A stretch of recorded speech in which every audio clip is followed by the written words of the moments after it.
These are certainly the cleanest steps on Madison Avenue. That's how Mr. Day wants them kept. Good morning. Morning.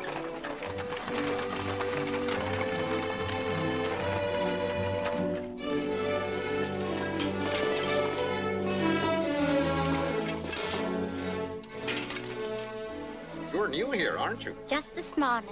This is the way Mr. Day gets his milk. Get up.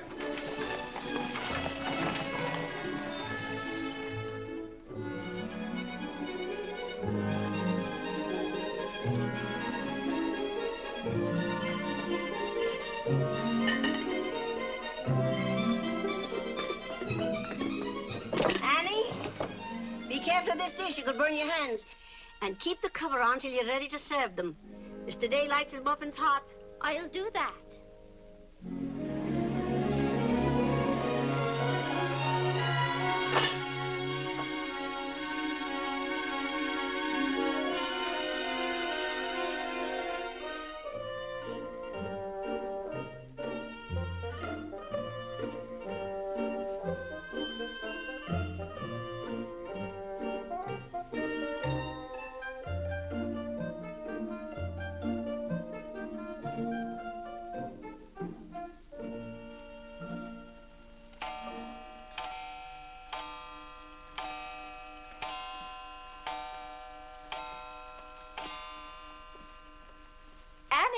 Is the table set for breakfast? Yes, ma'am. Good morning, ma'am. Good morning, Annie. How are you getting along? All right, ma'am. I hope. Now, don't be nervous just because this is your first day. Everything's going to be all right. But I do hope nothing goes wrong. Oh, no, Annie. The cream and sugar go down at this end. Oh, I thought in the center, ma'am. Everyone could reach the mazier. Mr. Day sits here. Oh, excuse me. I didn't know where to place the napkins, ma'am. You can tell by the rings. The boys have their initials. C for Clarence. He sits here. J for John. Here. W for Whitney. He sits over there, next to his father. Yes, ma'am. And the one with the little dog on it is Harlan's, of course. He's the baby. This narrow, plain one is mine. And this is Mr. Day's. It's just like mine, except that it got bent one morning. Oh, and that reminds me, Annie, always have Mr. Day's coffee piping hot. Yes, ma'am. And whenever Mr. Day speaks to you, just say yes, sir. Don't be nervous. You'll get used to him. Yes, ma'am. Oh, that beautiful rubber plant. I'm so glad it came. You mustn't water it every day. Too much moisture makes it very unhappy. Oh, good morning, Mother. I thought you were still upstairs. Good morning, Clarence. Father must be talking to himself. A redhead. Did you sleep well, Mother? Yes, thank you, dear. Golly, I'm hungry. Oh, and Annie, we always start with fruit in the morning, except the two younger boys who have their porridge and milk. Jiminy, another wreck on the New Haven. That always disturbs the stock market. Father won't like that. I do wish the New Haven would stop having wrecks if they knew how it upsets your father. My soul and body, Clarence, what's happened to your coat? Oh, it ripped open again. Margaret mended it for me, but it won't stay mended. Oh, dear. Well, I'll just have to speak to your father about a new suit of clothes. Clarence, why did you take my H2S so far out of our clothes closet? I've told you 100 times that closet's not to make experiments in. Two. Good morning, Mother. John, have you been making those chemical smells again? No, Mother. I'm making an electric battery. It'll ring a bell and everything. You know your father doesn't like electricity. But, Mother, everything's going to be electricity. Not in this house. Oh, God!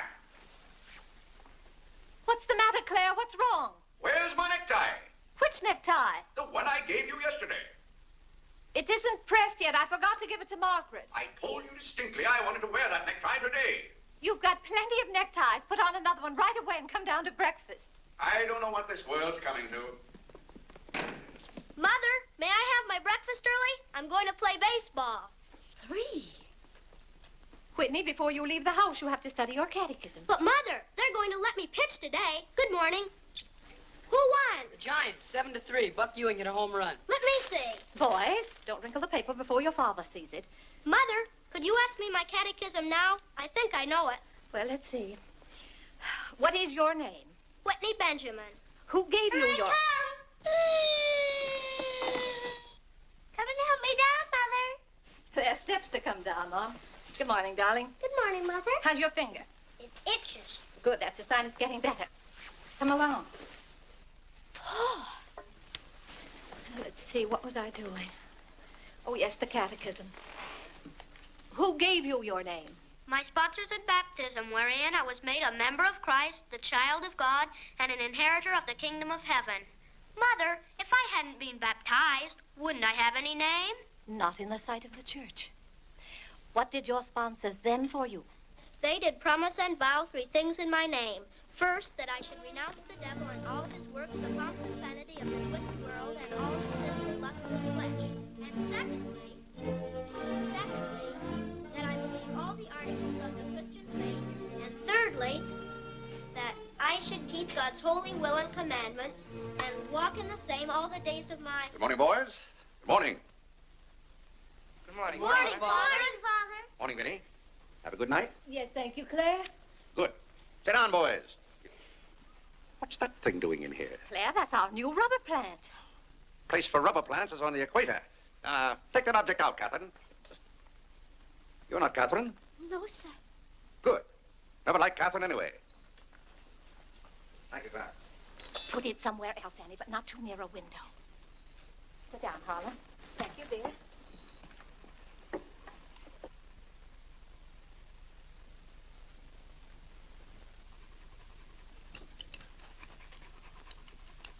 Where did that dog come from? She'll behave, Mother.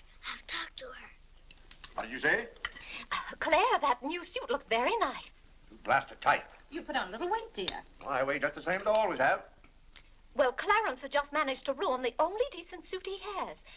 I'm sorry, but I'm afraid he'll need a new suit of clothes. Vinnie, Clarence has to learn not to be so hard on his clothes. But, Father, I When you thought... start in Yale in the fall, you'll be completely outfitted. But nothing this summer. Can't I have one of your old suits cut down for me? Every suit I own still has plenty of wear in it. I wear my clothes until they're worn out. Well, if you want your clothes worn out, Clarence can wear them out much faster than you can. Yes, and, Father, you never get a chance to wear yours out. Every time you get a new batch of clothes, Mother sends the old ones to the missionary barrel. I guess I'm just as good as any old missionary. Clarence, before you compare yourself to a missionary, remember the sacrifices they make. Oh, I don't know, Vinnie. I think my clothes would look better on Clarence than on some Hottentot. Have that dark sack suit of mine cut down to fit you. Oh, thank you, Father. One of Father's suits. Thank you, sir. In return for that, Clarence, I want you to practice more often on your violin. Whitney, don't eat so fast. Well, Father, I'm going to pitch today. But before I go, I have to study my catechism. What do you bother with that for? Because if he doesn't know his catechism, he can't be confirmed. But Vinnie, Whitney's going to pitch today. He can be confirmed any old time. Claire, sometimes it seems to me you don't care whether your children get to heaven or not. Oh, Whitney will get to heaven all right. I'll be there before you are, Whitney. I'll see that you get in. And Whitney, when we get to heaven, we'll organize a baseball team of our own. Good. Be just like you to try and run things up there. Well, from all I've heard about heaven, it seems to be a pretty unbusinesslike place. They could probably use a good man like me. What makes you so sure they'll let you into heaven? Well, if they don't, I'll certainly raise a devil of a row. Claire, I do hope you'll behave when you get to heaven. Now, Vinnie, Vinnie, how many times have I asked you not to engage a maid who doesn't know how to serve properly? Claire, can't you see she's new and doing her best? How can I serve myself when she's holding that platter over my head? Hold it lower, Annie. Yes, ma'am. What became of the one we had yesterday? I don't know why you can't keep a maid. Oh, you don't. Why on earth can't you run your house the way I run my office? All I want is service. What the devil's that noise? It's Annie. Annie? Who's Annie? The maid. I'll take it, Annie. Claire, aren't you ashamed of yourself? What have I done now? You made her cry speaking to her the way you did. I never said a word to her. I was addressing myself to you. I do wish you'd be more careful. It's hard enough to keep a maid, and the uniforms just fit this one.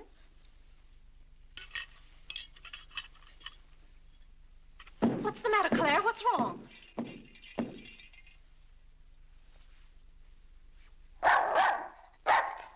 What in the name of...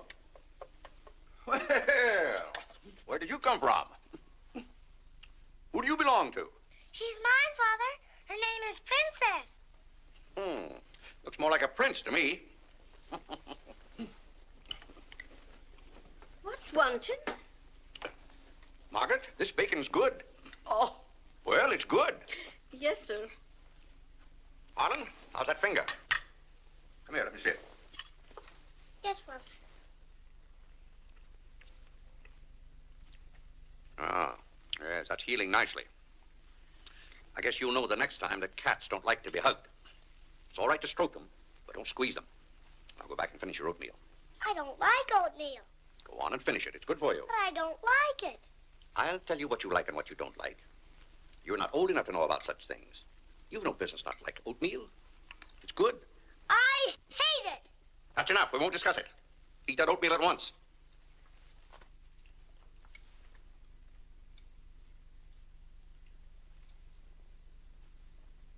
Ah.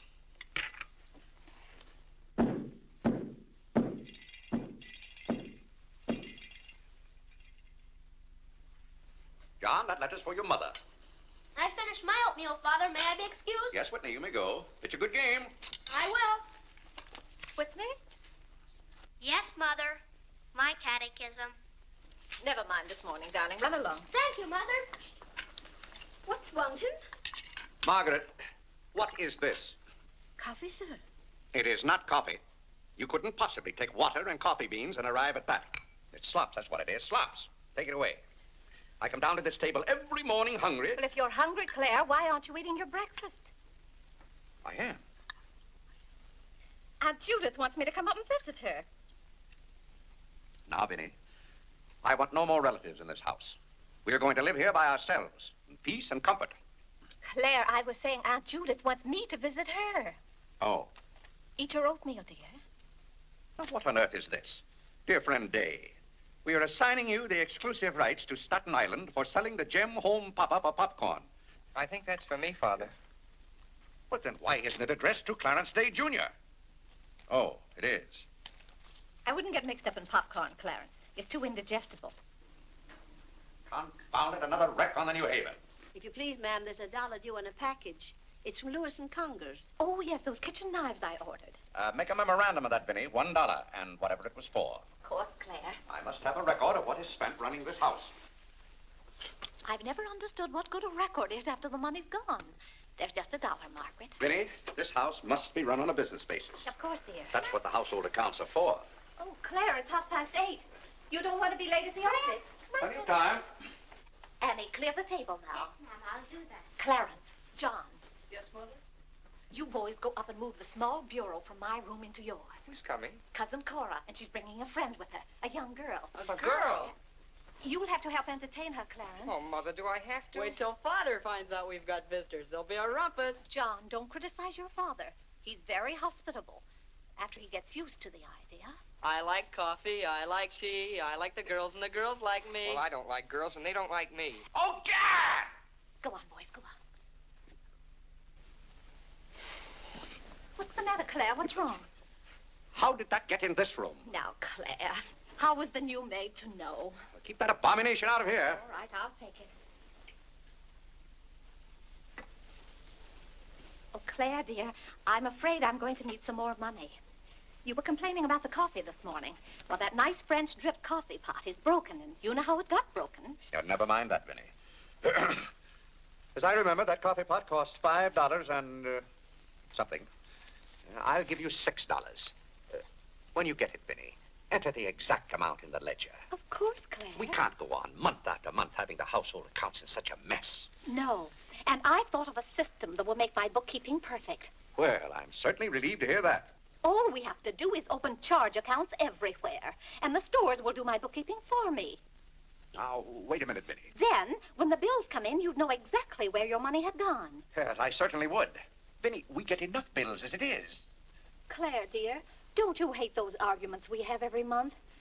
I certainly do. Not to have those, I should think, would be worth something to you. Well, I'll open an account at Lewis and Conger's and one at McCreary's to start with. Thank you, Claire. We'll see how it works out. Thank you.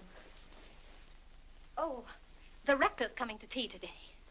The rector? Well, I'm glad you warned me. I'll go to the club. Don't expect me home until dinner time. Claire, dear, I do wish you'd take a little more interest in the church. Getting me into heaven is your business, Vinnie. If there's anything wrong with my ticket when I get there, you can fix it up. Everybody loves you so much, I'm sure God must too. I'll do my best, Claire. It wouldn't be heaven without you. If you're there, Vinnie, I'll manage to get in some way, even if I have to climb the fence. Sweet Marie, come to me, sweet Marie. Margaret! Margaret! Oh, yeah! What's the matter, Claire? What's wrong? Why did God make so many dumb fools and Democrats? Oh, politics. Yes, but it's taking the bread out of our mouths. Huh. Honest Hugh Grant. Honest, bah. Fine mayor you've turned out to be. If you can't run this city without raising taxes every 5 minutes, you'd better get out. Let someone who can. Richard Croker's running this town, and you're just his cat's paw. Tell me this. Are these increased taxes going into public improvements, or are they going into graft? Answer me that honestly if you can, Mr. Honest Hugh Grant. You can't. I thought so. Bah! Don't order dinner. You were elected to office on the promise that you would put an end to all this thievery and corruption. Have you put an end to it? No. You've encouraged it. Every day there's some new raid on the public treasury. If you don't stop plundering the pocketbooks of the good citizens of New York, we're going to throw you and your boodle board of aldermen out of office. I'm warning you for the last time. It's robbery. That's what it is. Highway robbery. Annie. If Annie. you think we're going to submit to this... Take this fresh cup of coffee into Mr. Day. Tell you, sir. But Mr. Day's Real got a estate owners visitor. of New York City are not going to tolerate these conditions any Nonsense. longer. Run along, you know. We pay you a good round sum to watch after our interests, and all we get is inefficiency. I know you're an nincompoop, and I strongly suspect you of being a scalawag. You're not going to escape your legal responsibilities. Legal responsibilities? By gad, I mean criminal responsibilities. Don't think for 1 minute we're going to let you escape. We're going to throw you into jail.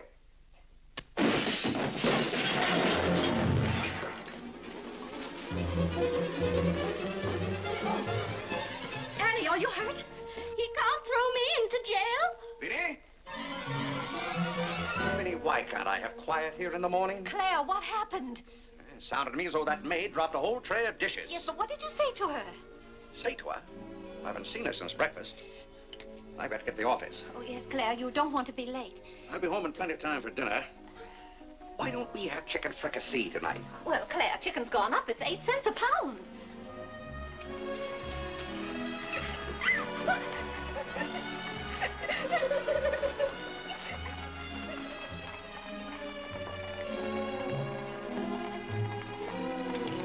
Where the devil's she going, dressed up like that?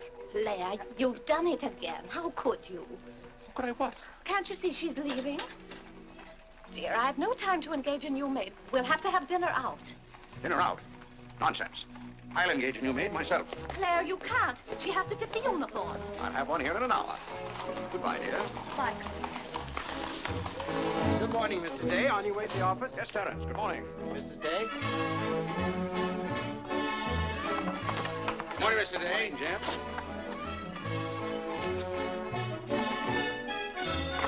Get here.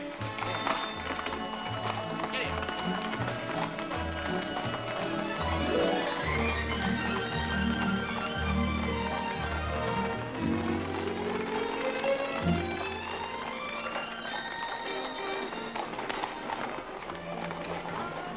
Cora, it's wonderful to see you.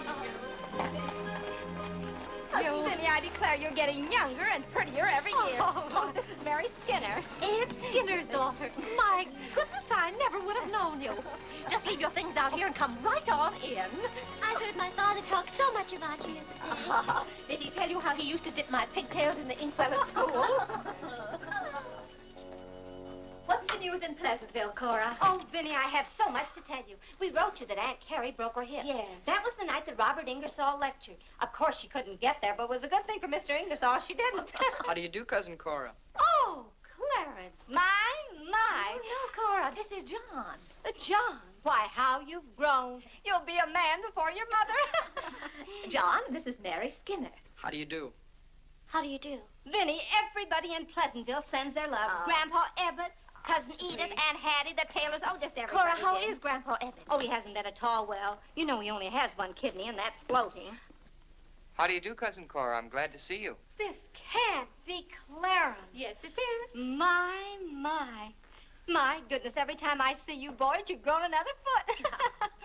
Let's see, you're going to St. Paul's now, aren't you? St. Paul's? I was through with St. Paul's long ago. I'm starting in Yale this fall. Yale? Oh, Mary, this is Clarence, Mary Skinner. How do you do? Oh, this is Mary's first trip to New York. Yes, it is. It's her first trip. We'll have to show Mary around. Oh, I tell you, I'll ask Mr. Day to take us all to Delmonico's for dinner tonight. Delmonico's? Think of that, Mary, Delmonico's. And Cousin Clara's such a wonderful host. Well, I know you girls want to freshen up, so come upstairs. Clarence, get their bags. I've given you girls Clarence's room, but he didn't know about it until Now, this Vinnie, morning. I don't want you to He hasn't give us moved a his talk. things Don't out you yet. bother about us But for that doesn't 1 make any minute. John, get their old bags. We just take care of ourselves. Oh, you play the violin. Well, I fool with it a little. You're just being modest. No, really, I play the piano. Not awfully well, but... Now, you're being modest. Do you ever play duets? Well, I haven't up to now. Neither have I. Up to now.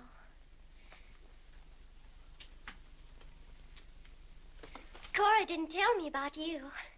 I never met a Yale man before.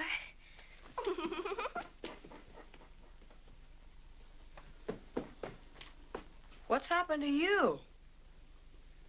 Nothing. I feel fine.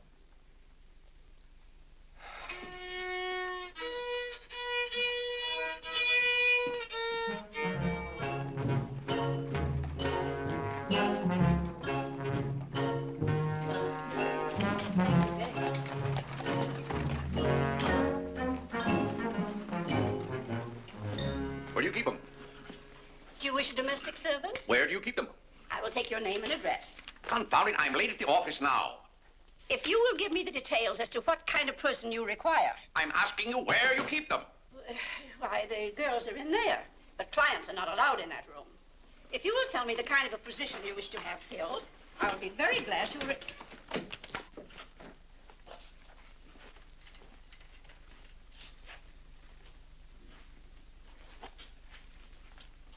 You stand up, please. Sir, this is quite against the rules. I must know what you want the girl for. I'll take that one. What's your name? Hilda, sir. Hilda, you go right over to 420 Madison Avenue. I will, sir. That's all, thank you. Sir, before I can let any girl go from this establishment, I must know the character of the home in which she will be employed. Madam, I am the character of my home. My duty toward my neighbor is to love him as myself and to do unto all men as They should do unto me. as they should do unto me. To... He really knows it. Well, he's done very well for so young a boy. May I go now? Yes, darling. Thank you, Dr. Lloyd. Not at all. Come on, Harlan. Wait for me. Ah, you and Mr. Day must be very proud of your children. I was hoping I'd find Mr. Day at home this afternoon. Well, he's usually home from the office by this time. Perhaps he's gone for a gallop in the park. It's such a fine day. He's very fond of horseback riding, I believe. Oh, yes. Tell me, has he ever been thrown from a horse? Oh, no horse would throw Mr. Day. I just thought he might have had some accident. I notice he never kneels in church. Oh, that's no accident. But I don't want you to think he doesn't pray. He does. Why, sometimes you can hear him all over the house. But he never kneels. Ah, perhaps that's Mr. Day now. I hardly think so. Oh, the devil, I forgot. Claire, you're just in time for tea. I'll send for some hot water. How are you, Dr. Lloyd? It's a great pleasure to have a visit with you, Mr. Day. Mother, are they back yet? No, Clarence, no. Except for a brief glimpse on the Sabbath, I don't see much of you. Well, Claire, did you have a busy day at the office? Devilishly busy. Claire, A very busy day. Tired out. How a man can get tired just sitting at a desk all day, I don't know. I suppose Wall Street is just as much a mystery to you as it is to me, Dr. Lloyd. No, it's all very clear to me. My mind often goes to the businessman. The picture I'm most fond of is when I envision him at the close of the day's work. I see him pausing in his toil, and it comes over him that all those figures of profit and loss are without importance or consequence. Vanity and dust. Well, I'll be... Claire? Yes, ma'am. Delia, some more hot water, please. Yes, ma'am. Who's that? The new maid. Where's the one I sent this morning? The uniform didn't fit. I like the one I picked out better. Claire, Dr. Lloyd wants to tell us about the plans for the new edifice. The new what? The new church. You knew we were planning to build a new church. Of course, we're going to have to raise a large sum of money. Well, personally, I'm against the church hop, skipping, and jumping all over the town. So any contribution I make will have to be a small one. The amount everyone is to subscribe has already been decided. Who decided it? After considerable thought, we voted that our supporting members should each contribute a sum equal to the cost of their pew. I paid $5,000 for my pew. Yes, Claire, that makes our contribution $5,000. That's robbery.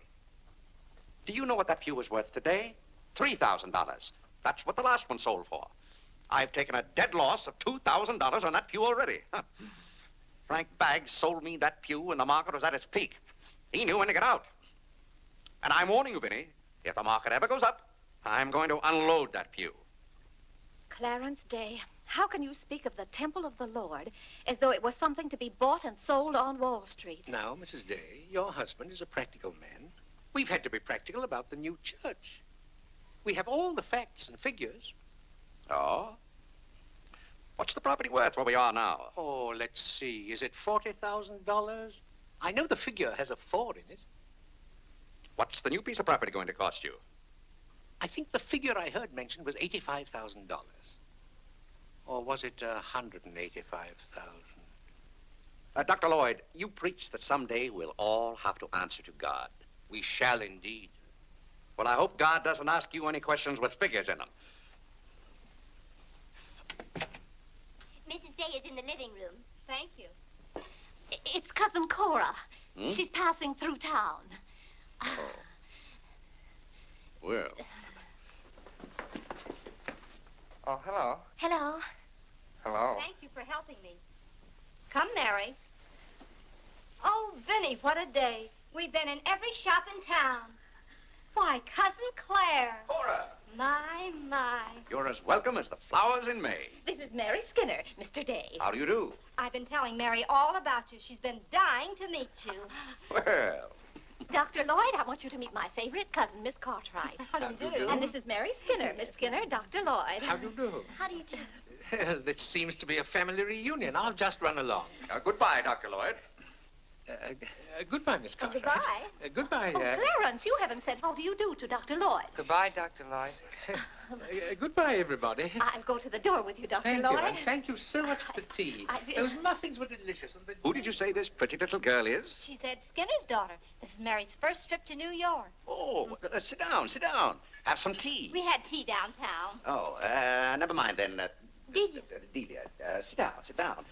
Even if you have had tea, you can stay and visit for a while.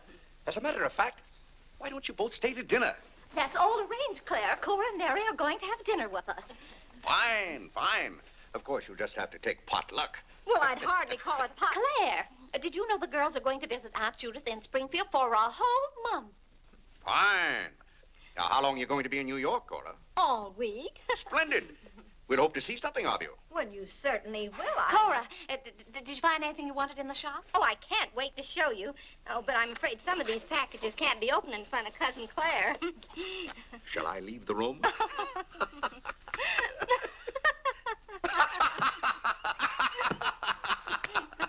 Oh, Clarence, would you take the packages in the hall up to our room, or should I say your room? Wasn't it nice of Clarence to give up his room to us for a whole week? Cora, come on, I just can't wait to see what's in those packages. Well, we'll be back soon. Vinnie, I wish to speak to you before you go upstairs. I'll be down in just a minute, Claire. I wish to speak to you now. I'll be up in just a minute, Cora. It's all right, Vinnie. Come along, Mary.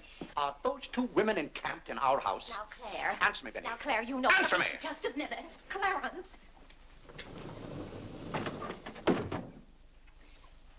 Now, Claire, you know you've always been fond of Cora. What has that to do with her planking herself down in my house and bringing hordes of strangers with her? How can you call that sweet little girl a horde of strangers? Why don't they go to a hotel? New York is full of hotels built for the express purpose of housing such nuisances. Claire, two girls alone in a hotel? Why, who knows what might happen to them? All right, then put them on the first train.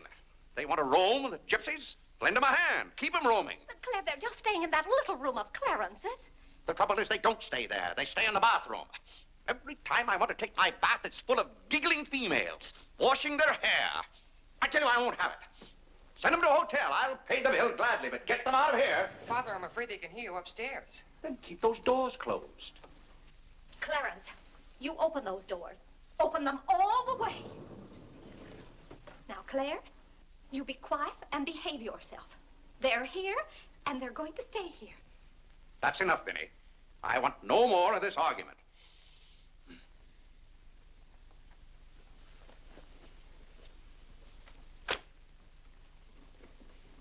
Oh, what I don't understand is why this swarm of locusts always descends on us without any warning. Oh, thunder.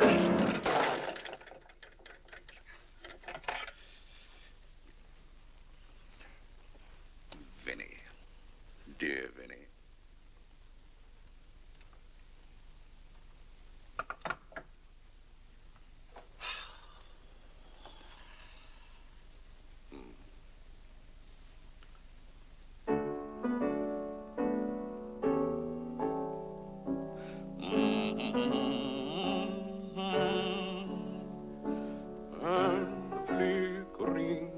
Shadows softly come and go.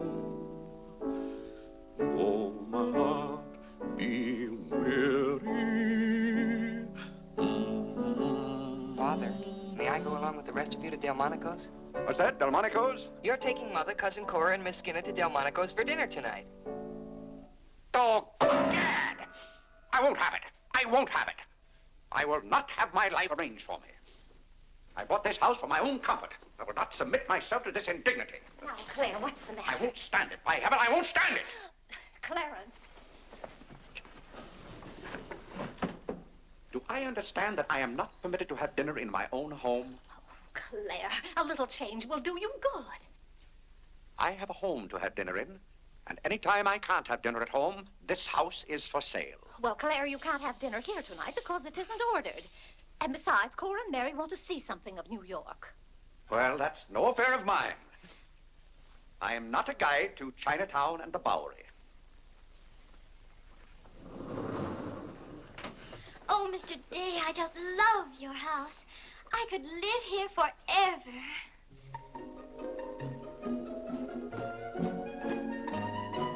Cora's waiting for you, Mrs. Day. Oh, yes, I'll run right up.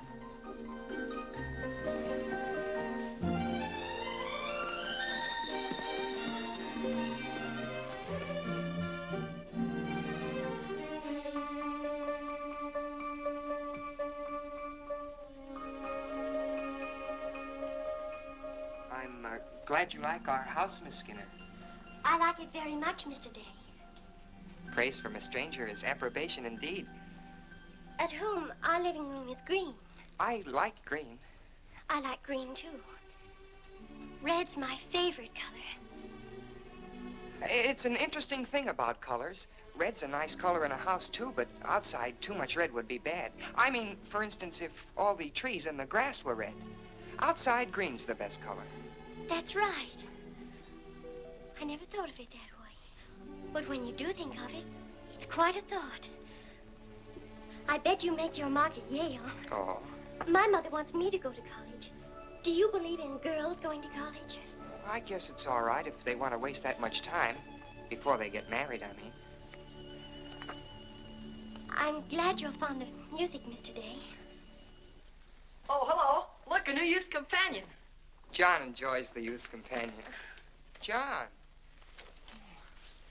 Won't you sit down? Oh, thank you. It tells all about connecting batteries in series. John, Miss Skinner and I were talking. Oh, that's all right. You won't bother me. Jiminy, there's where I made my mistake. I didn't mix enough blue vitriol with it.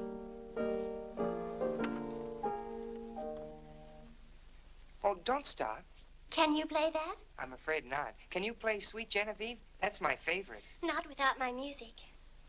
Hymns are nice, don't you think? I like this one.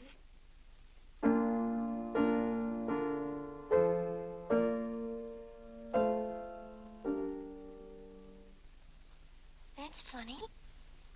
The words are the same, but it's the wrong tune. Oh, it can't be the wrong tune. We sing it exactly that way in church. We don't sing it that way in the Methodist church. You see, we're Methodists. Oh, that's too bad. Oh, I don't mean it's too bad that you're a Methodist. Anybody's got a right to be anything they want, but what I mean is we're Episcopalians. Yes, I know. Anyway, the words are the same. Shall we begin?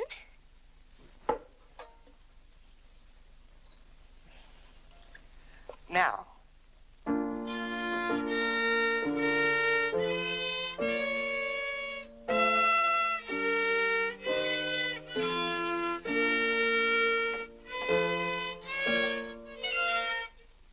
Oh, dear. Well, what's wrong? Shall we try again?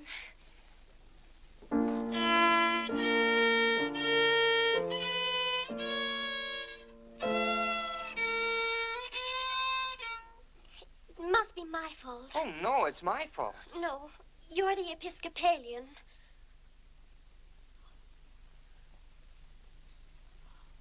I just remembered something. My father was an Episcopalian. He was baptized an Episcopalian. He was an Episcopalian right up to the time he married my mother. She was the Methodist. Oh. Oh, well, let's try it again then.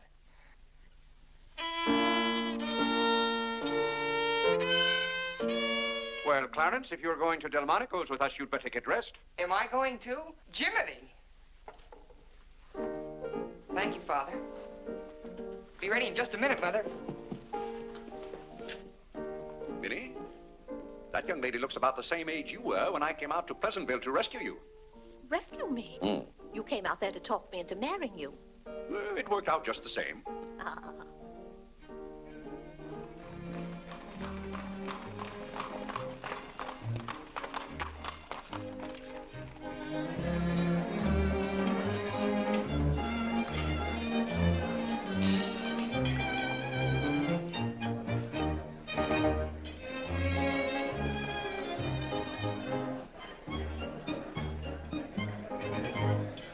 L'addition, François. Oui, monsieur, tout de suite.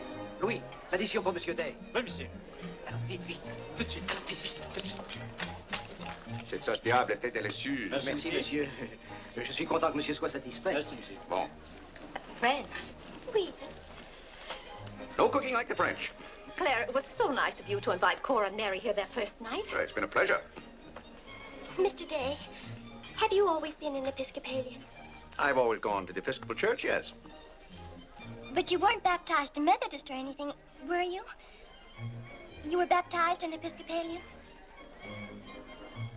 Come to think of it, I don't believe I was ever baptized at all. Claire, that's not very funny, joking about a subject like that. I'm not joking. I remember now, I never was baptized. Claire, that's ridiculous. Everybody's baptized. What? I'm not.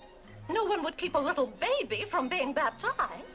You know father or mother, free thinkers, both of them. They felt their children should decide those things for themselves. But Claire...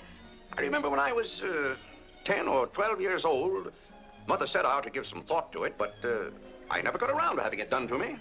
Claire, do you know what you're saying? Yes, I'm saying I've never been baptized. Then something's got to be done about it right away.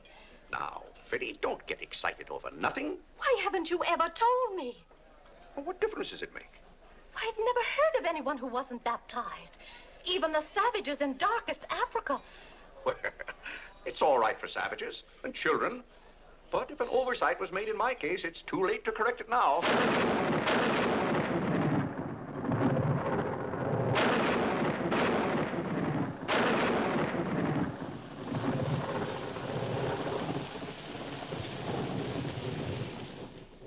you're not baptized, you're not a Christian.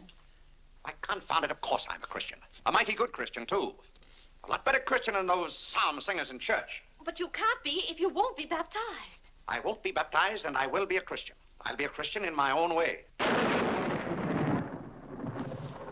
Claire, don't you want to meet us all in heaven? Of course, and I'm going to. But you can't go to heaven if you're not baptized. Ah, that's a lot of falderall. Clarence Day, don't you blaspheme like that. You're coming to church with me before you go to the office in the morning and be baptized then and there. Vinnie, don't be ridiculous. If you think I'm going to stand there and let Dr. Lloyd splash water on me at my age, you're mistaken. No, I'm sleepy. Good night, Vinnie.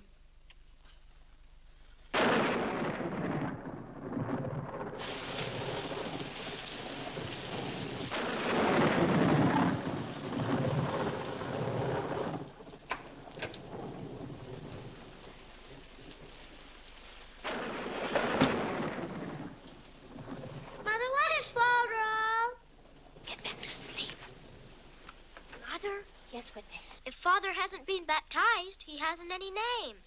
In the sight of the church, he hasn't any name. That's right. Maybe we're not even married.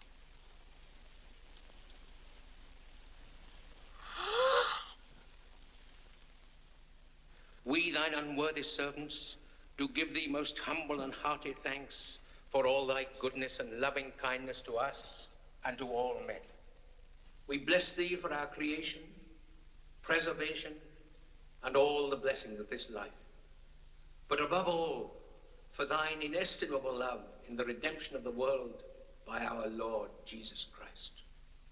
For the means of grace, for the hope of glory.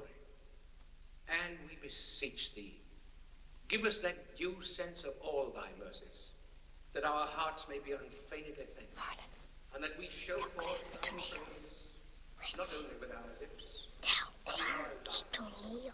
by giving up ourselves to thy service, and by walking before thee in holiness and Mother says kneel. all our days. Through Jesus Christ our Lord, to whom He says he can. with thee He says and the he Holy can. Ghost be all honor and glory, world without end. Amen. The grace of our Lord Jesus Christ, and the love of God, and the fellowship of the Holy Ghost be with us all evermore. Amen. Amen.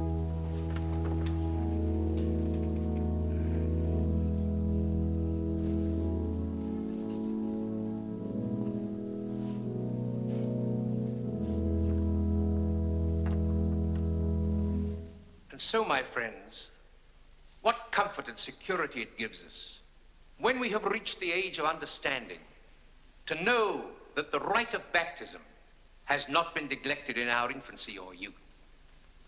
Can you imagine any man who has reached maturity with the knowledge that he had never been baptized, failing to hasten to the holy font that his soul might be saved?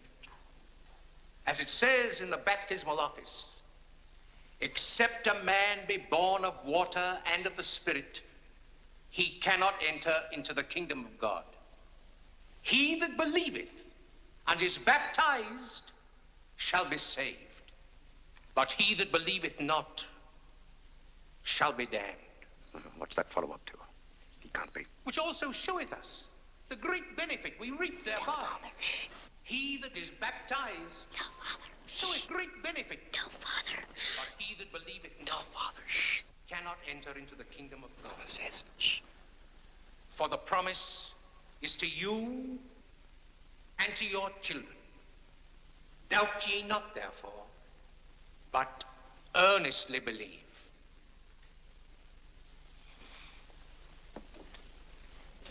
In the name of the Father, and of the Son, and of the Holy Ghost. Amen. Amen.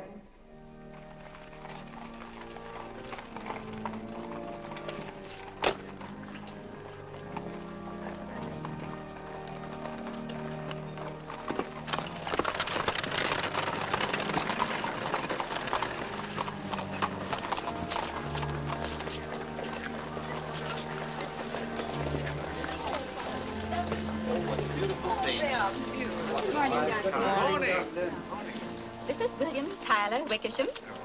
And this is Wilhelmina Eugenia Wickersham. What a lovely day for them to be baptized. The happiest day of my life. Sure it is. Lovely. Thank you, my dear.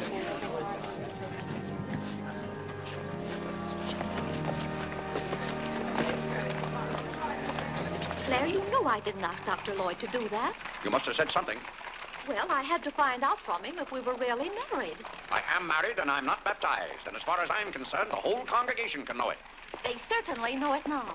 That suits me. I don't go to church to be preached at as though I were some lost sheep. Claire, you don't seem to understand what the church is for. Vinnie, if there's one place the church should leave alone, it's a man's soul.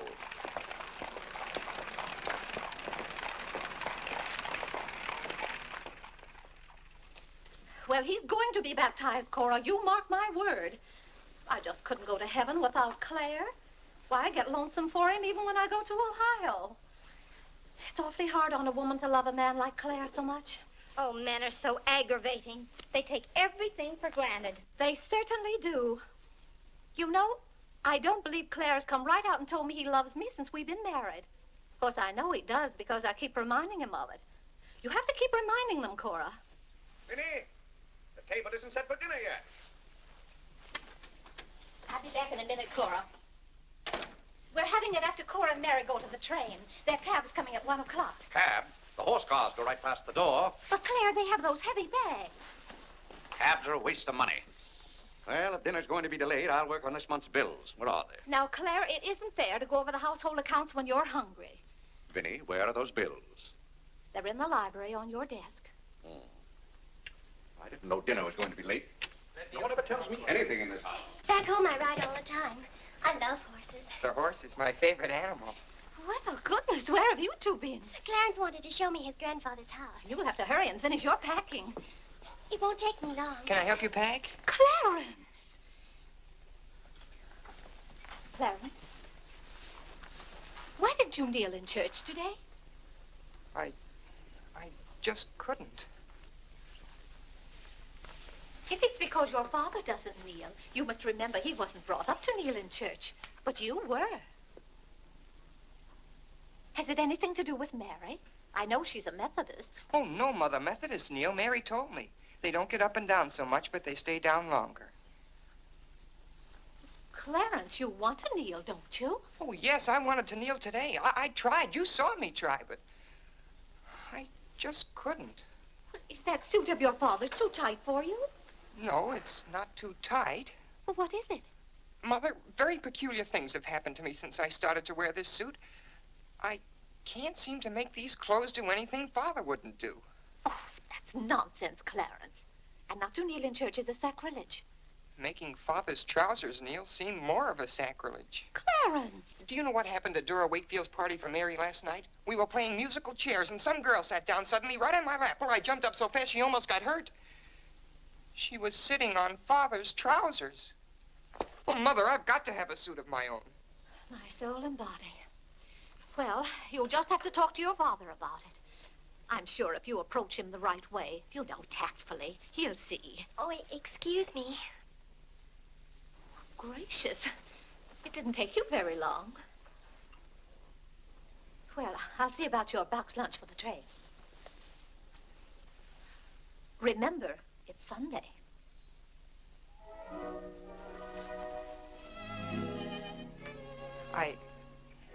I was hoping we could have a few minutes together before you left. Cora had so much to do, I wanted to get out of her way. Well, didn't you want to see me? I did want to tell you how much I've enjoyed our friendship.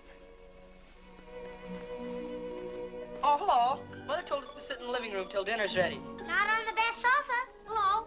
Hello. Have you ever been out on our porch? Oh, yes. Well, let me show it to you. It's awfully hard to grow up in a family with children.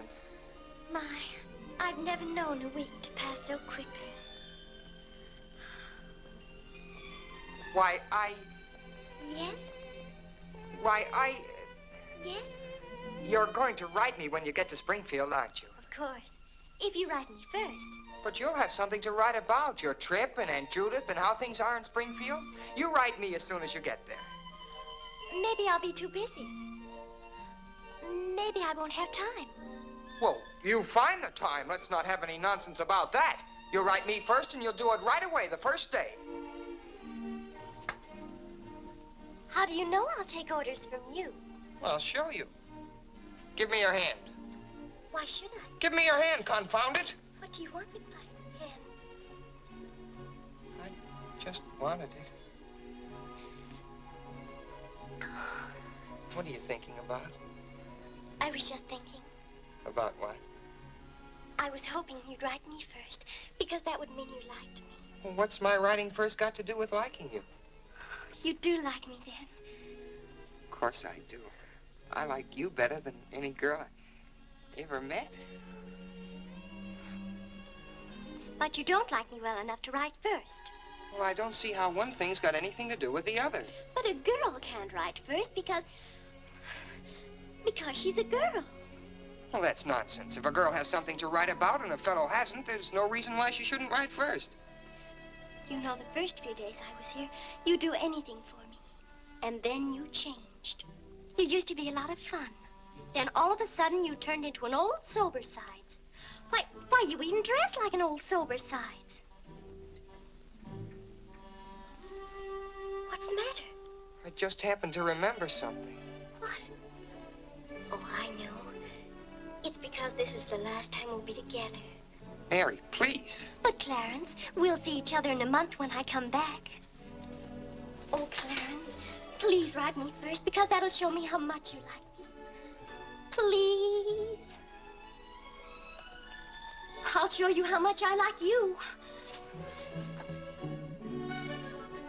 Get up, get up! Oh, Mary, don't do that. Please don't do that. Now you'll think I'm just a bold and forward girl. Oh, no, it's not that. Was it because it's Sunday? No, it'd be the same any day. Oh, you just didn't want me sitting on your lap. Oh, it was nice of you to do it. It was nice of me, so you told me to get up. You just couldn't bear to have me sit there. Oh, well, you needn't write me first. You needn't write me any letters at all, because I'll tear them up without opening them. I never want to see you again. Oh, Mary, listen to me. Mary, please. Oh, Mary.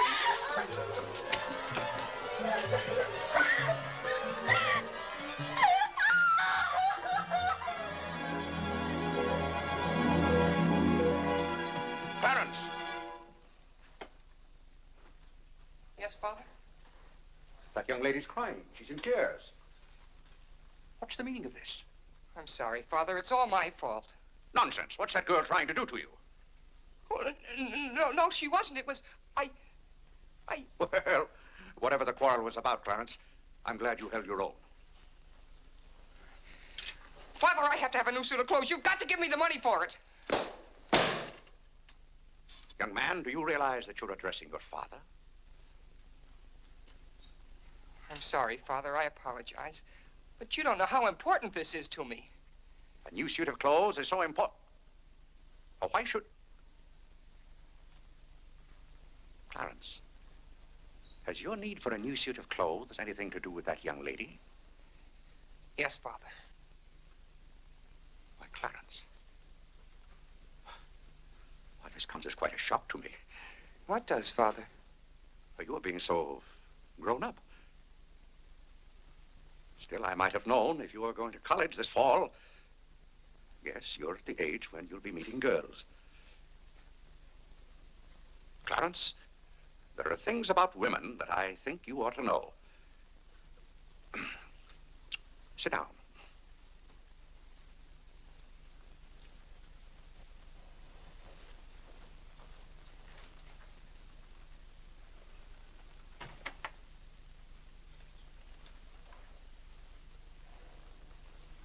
Yes, I think it's better for you to hear this from me than to have to learn it for yourself. Clarence, women aren't the angels that you think they are. Well, now, first let me explain this to you. You see, Clarence, we men have to run this world. And it's not an easy job. It takes work. And it takes thinking. A man has to reason things out. Now you take a woman. A woman thinks... No, I'm wrong right there. A woman doesn't think at all. She gets stirred up. And she gets stirred up over the most confounded things. Now, I love my wife just as much as any man, but that doesn't mean that I should stand for a lot of falderall. By gad, I won't stand for it. Stand for what, Father? That's the one thing I shall not submit myself to. Clarence, if a man thinks a certain thing is wrong, he shouldn't do it. If he thinks it's right, he should do it. Now, that has nothing to do with whether he loves his wife or not. Who says it has, Father? They do. Who, sir? Women. They get stirred up. And then they try to get you stirred up, too. But don't you let them do it, Clarence. Don't you let them do it. Now, if you can keep reason and logic in the argument, well, a man can hold his own, of course. But if they can switch you, pretty soon the argument's about whether you love them or not. I swear I don't know how they do it. But don't you let them, Clarence. Don't you let them. I see what you mean so far, Father. If you don't watch yourself, love can make you do a lot of things you don't want to do. Exactly.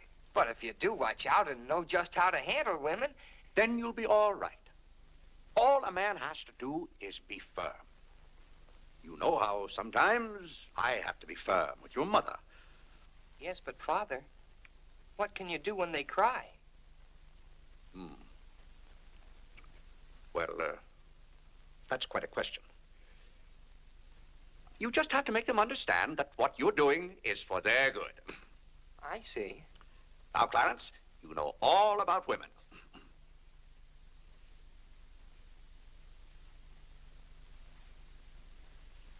But, Father... Yes, Clarence? I thought you were going to tell me about... About what? About women. Clarence, there are some things gentlemen don't discuss. I've told you all you need to know. The thing for you to remember is be firm.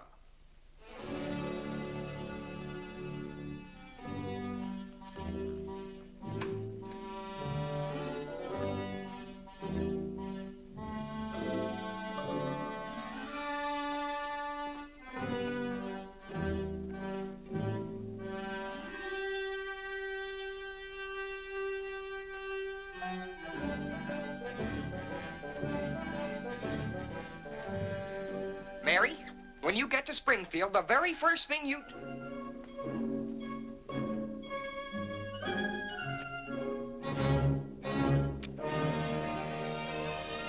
Oh, God! What's the matter, Claire? What's wrong? Sit down, Vinnie. Oh, Claire, Cora and Mary are leaving any moment Sit down. now. Vinnie, you know I like to live well. And I want my family to live well. But this house must be run on a business basis. I must know how much money I'm spending and what for. For instance, if you recall, a week ago, I gave you $6 to buy a new coffee pot. Yes, because you broke the old one. You threw it right on the floor. I'm not talking about that. Now, I find here among my... It was a pity to break that nice coffee pot, Claire. It was imported from France, and that little shop has stopped selling them. But what has that They to... said the tariff wouldn't let them, and that's your fault because you're always voting to raise the tariff. The tariff protects America against cheap foreign labor. Now, this bill... The tariff does nothing but put up the prices, and that's hard on everybody, especially the farmer.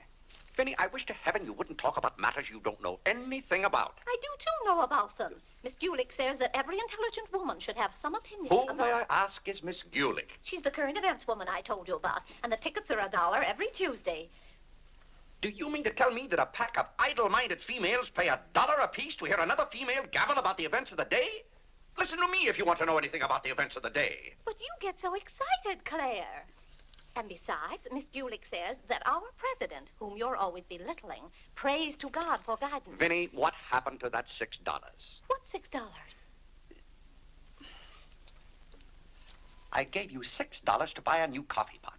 Now I find that you apparently got one at Lewis and Congress and charged it. Here's the bill. One coffee pot, $5. So you owe me $1, and you can hand it right over. I'll do nothing of the kind. What did you do with that $6? Well, Claire, I can't tell you now, dear. Why didn't you ask me at the time? I give up. Wait a minute. I spent $4.50 for that new umbrella. Now we're getting somewhere. One umbrella, $4.50. And that must have been the week I paid Mrs. Tobin for 2 extra days washing. Mrs. Tobin. That's $2 more. That $2. makes $6.50, and that's another 50 cents you owe me. I don't owe you anything. What you owe me is an explanation of where my money's gone. I do the best I can to keep down expenses. You know yourself, Cousin Phoebe spends twice as much as we do. Don't talk to me about your cousin Phoebe. You talk about your own relatives enough. That's not fair, Vinnie. When I talk about my relatives, I criticize them. I can't even speak of Cousin Phoebe. You can speak of her all you want to. But I won't have Cousin Phoebe or anyone else dictating to me how to run my house. I didn't say a word about her dictating. Claire, you know she isn't that. You said... Well, I don't know what you said now. You never stick to the point. Now, we're going over this account book, item by item. I find here a bill for $38. I don't know what you expect of me. I tire myself out chasing up and down those stairs all day long, trying to look after your comfort, to bring up our children. I do the mending and the marketing. Now you want me to be an expert bookkeeper, too.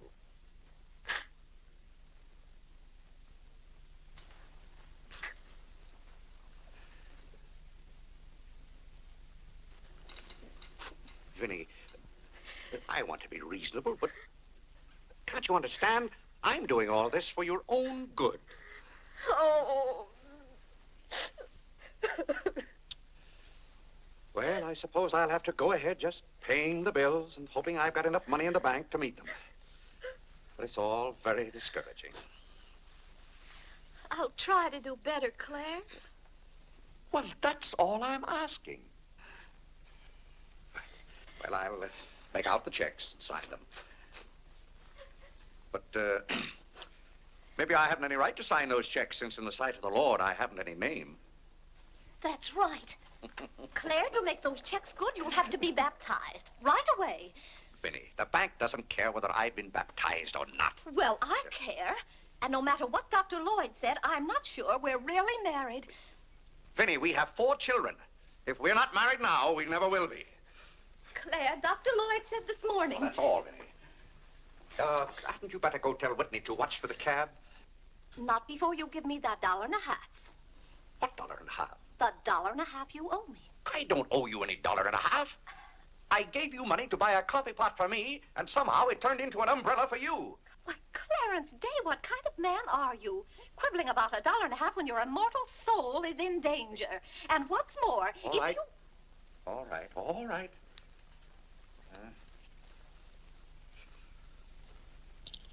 Thank you, Claire. Now the accounts are all straight again.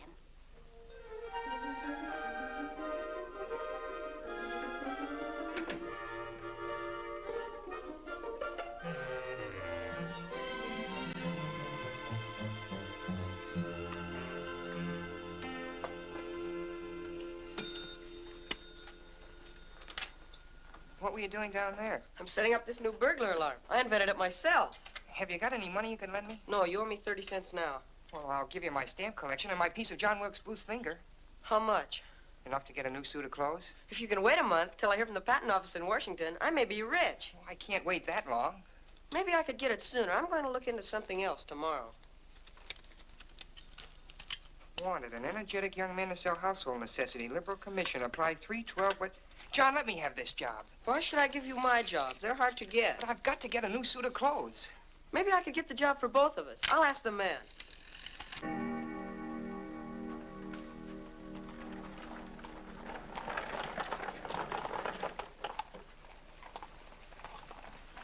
The cab's here, Father. Oh, thank you, Whitney. Vinnie, Cora, the cab's here. John, go up and get their bags. Yes, sir. Here's the lunch for the train, sir. Take it out to the cab. Who's that one? It's Ellen. Delia left yesterday. I don't know where your mother finds them. Now, Vinnie, don't you let Clara worry about us. We have plenty of time. Take the bags right on out, John. Yes, sir. Well, goodbye, Clarence. It was so nice to see you Goodbye, again. Cousin Cora. Goodbye, Whitney. Now, you be a good boy. Goodbye, Cousin Cora. Goodbye, Harlan.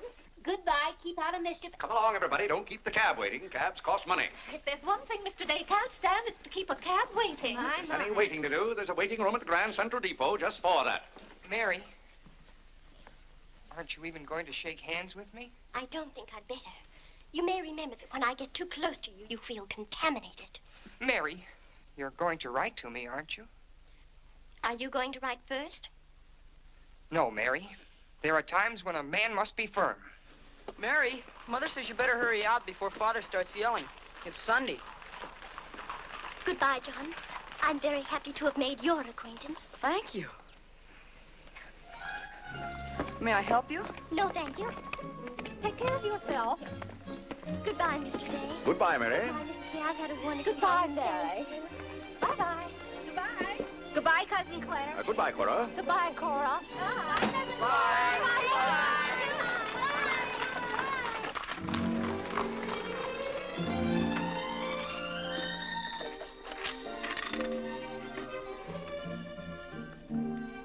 Dear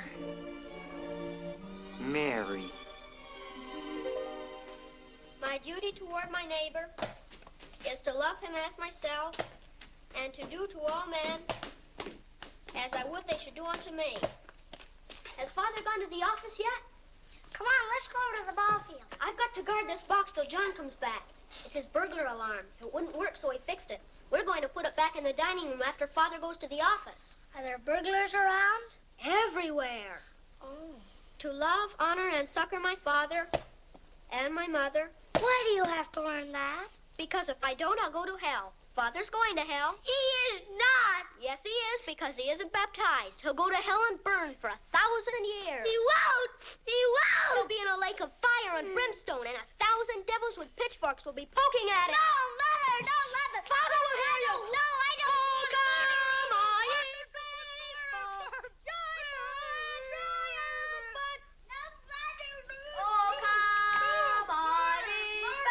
That noise. Just singing, Father. You boys be quiet. You know your mother isn't feeling well. Yes, Father.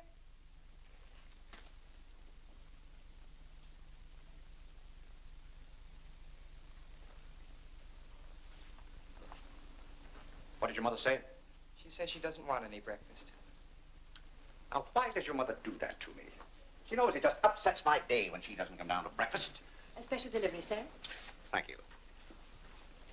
Thank you. Where's John this morning? Well, John had his breakfast early, Father, and went out to see about something. See about what? Well, John and I thought we'd work this summer and earn some money. Good. Work never hurt anyone. It's good for them. But if you're going to work, work hard. King Solomon had the right idea about work. Whatever thy hand findeth to do, Solomon said, do thy doggonedest. Well, I don't understand this at all. Here's a letter from some woman I never even heard of. Oh, Father. Oh, Gad! What is it, Father? This woman claims that she sat on my lap and that I didn't like it. Huh. What's that word? No, that one down there. It looks like curiosity. Oh. I only opened your letter as a matter of curiosity. Yes, go on. Why, this gets worse and worse. It just turns into a lot of sentimental, lovey-dovey mush. Tcha! If this is someone's idea of a practical joke. What's the matter, Claire? What's wrong? Nothing wrong. Just a fool letter. How are you feeling, Vinnie? I thought you needed me. If you don't, I'll go back to bed. Oh, no. Come sit down and get some food in you. Do you good. Build up your strength. Yeah, here, sit down. Here, what's this one's name? Nora. Nora, get Mrs. Day some bacon and eggs. No, Nora. No, bring me a cup of tea up to my room. Yes, ma'am.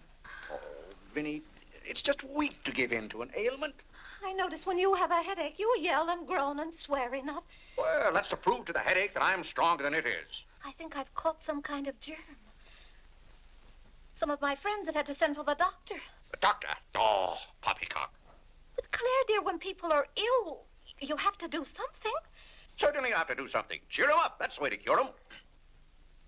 How would you go about cheering them up? I? Oh, I'd tell them, bah.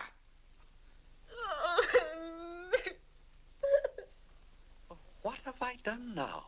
Oh, Claire, hush up.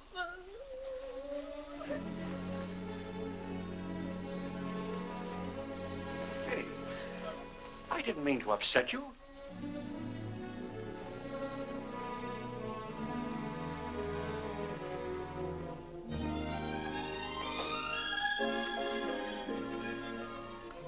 Dear Clarence.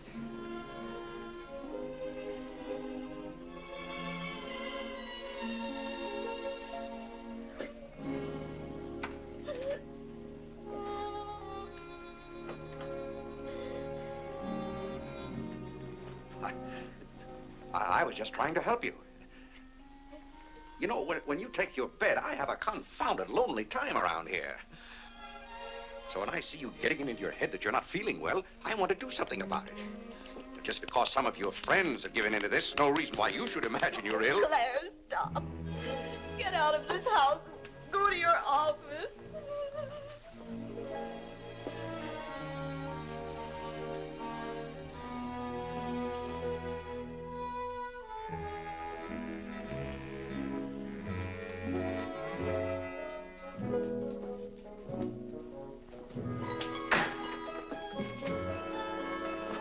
Did you get the job? Yes, for both of us. Look, I've got it with me.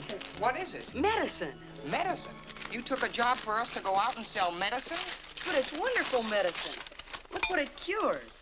A sovereign cure for colds, coughs, catarrh, asthma, quinsy, and sore throat. Poor digestion, summer complaint, colic, dyspepsia, heartburn, and shortness of breath. Lumbago, rheumatism, heart disease, giddiness, and women's complaints. Nervous prostration, St. Vitus dance, jaundice, la grippe, proud flesh, pink eye, seasickness, and pimples. It's made from a secret formula known only to Dr. Bartlett. We get 25 cents commission on every bottle we sell, and he's giving us the territory of all Manhattan Island. Well, lots of fathers and mothers' friends have some of those diseases. Let's start out by calling on them. Yes. Oh, what if they ask us if we use it at our house? Oh, yes, it would be better if we could say we did. Excuse me? Oh, is that the tea for Mrs. Day? Yes. Well, I'll take it up to her. Oh, thank you. Right away now, while it's hot. What's the matter with Mother? I don't know. She was just complaining. Say, it says here it's good for women's complaints. Here.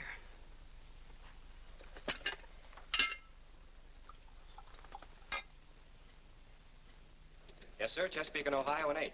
New York Central, 3/4. I'd like to see Mr. Day about those Morris and Essex apartments. Today's very busy this morning. You'll have to wait.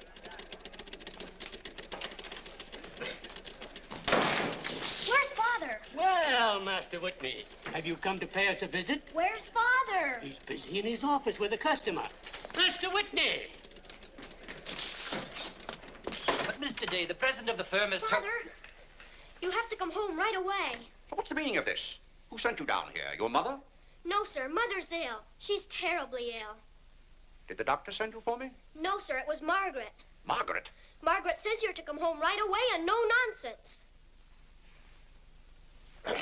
Perkins, go down and stop the first cab you see. A cab, sir? For you, Mr. Day? Yes, I want a cab, and no nonsense. Yes, sir. I'm sorry, Mr. Hopkins.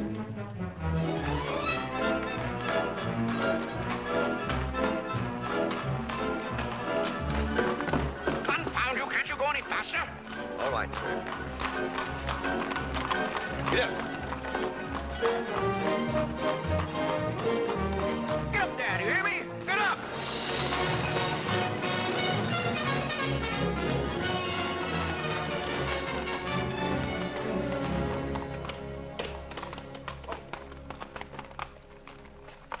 Oh, Doctor, how is Mrs. Day? She's a pretty sick woman. Oh, what's wrong with her? Well, do you know or don't you? What did Mrs. Day have for breakfast this morning? Not a thing.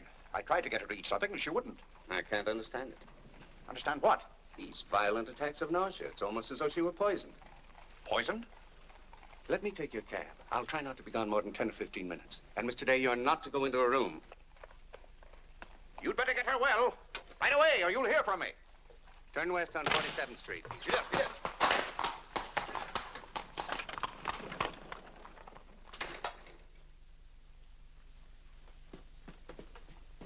How is Mother? I don't know. Well, she better be good and sick, or Father may be mad at me for getting him up here, especially in a cab. Has your father come? Yes, just now. Where are you going, Margaret? I have to go for the minister.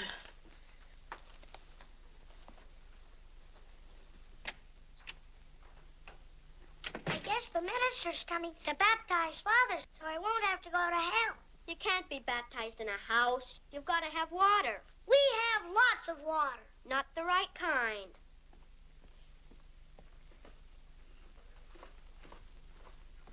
Is Mother better, Father? How can I tell? She wouldn't let me in the room with her. These confounded doctors never know what's the matter with anybody.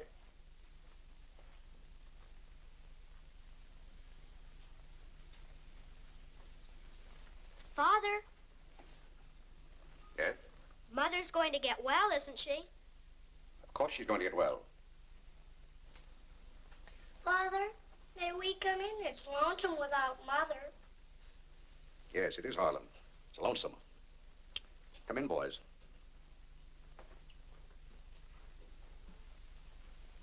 What have you been doing, Harlan? Nothing. They won't let me upstairs. What about you, Whitney? I was supposed to learn the rest of my catechism. Will you hear me, Father?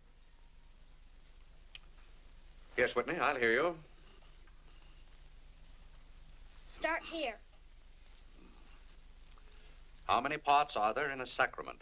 2, the outward visible sign and the inward spiritual grace. What is the outward visible sign or form in baptism? Water, wherein the person is baptized in the name of... You haven't been baptized, have you, Father? Whitney, what is the outward visible sign? Water, wherein the person... You don't know it well enough, Whitney. You'd better go and study it some more. Do you want me to read to you, Harlan? Father, are they going to put you into hell? Whitney, take Harlan with you.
What's the world coming to? Everybody's sending for the doctors. Doctors don't do you any good. Only make you feel worse. All poppycock. Who's ringing that bell? Stop that noise! Stop it, I say! What idiot's ringing that bell? Mr. Day, we must all be quiet. Mrs. Day is very ill. I know she's ill. Go up and see if she needs anything. And what are you doing out of the house? Send for the minister. The minister? He'll be right in. He's paying off the cab.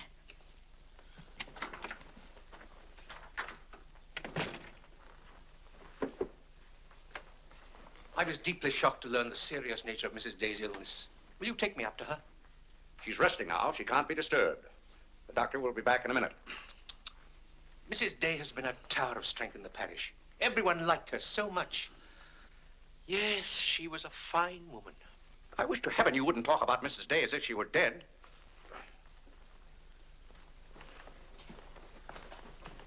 Is the doctor back yet? No. Does she need him? Well, she's kind of restless. She's talking in her sleep and twisting and turning.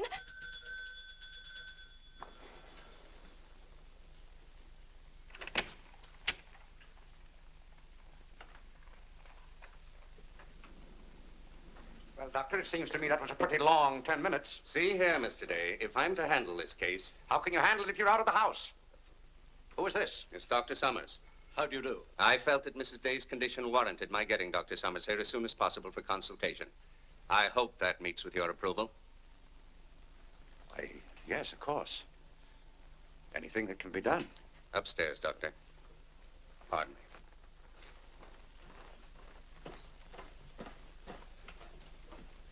Mrs. Day is in good hands now, Mr. Day. There's nothing you and I can do at the moment to help. Dr. Lloyd. Yes? There's something that's troubling Mrs. Day's mind. Oh? I think you know what I refer to. Yes. You mean the fact that you've never been baptized? Yes, I gathered that you knew about it from your sermon last Sunday. But let's not get angry. I think something had better be done about it. Yes, Mr. Day? When the doctors get through up there, I want you to talk to Mrs. Day. I want you to tell her something. Why, I'd be glad to. You're just the man to do it. She shouldn't be upset about this. I want you to tell her that my being baptized would just be a lot of confounded nonsense. But, Mr. Day... No, she'd take your word on a thing like that. And we both must do everything we can to help her now. But the solution is so simple. It would take only your consent to be baptized. That's out of the question. And I'm surprised that a grown man like you would suggest such a thing.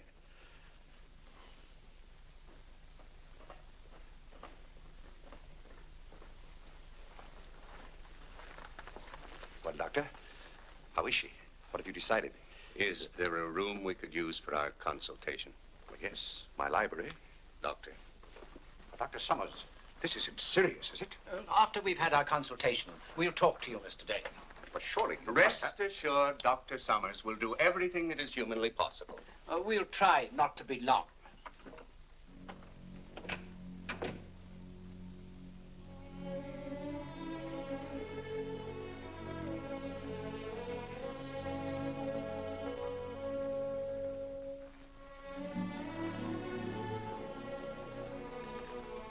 Tell me, this Dr. Summers, he's very highly thought of, isn't he? Oh, yes. But if Vinnie is seriously... If anyone could help her, he could. Don't you think? Very fine physician.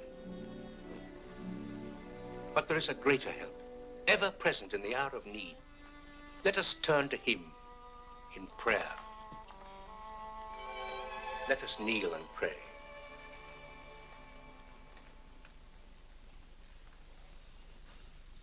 Let us kneel and pray.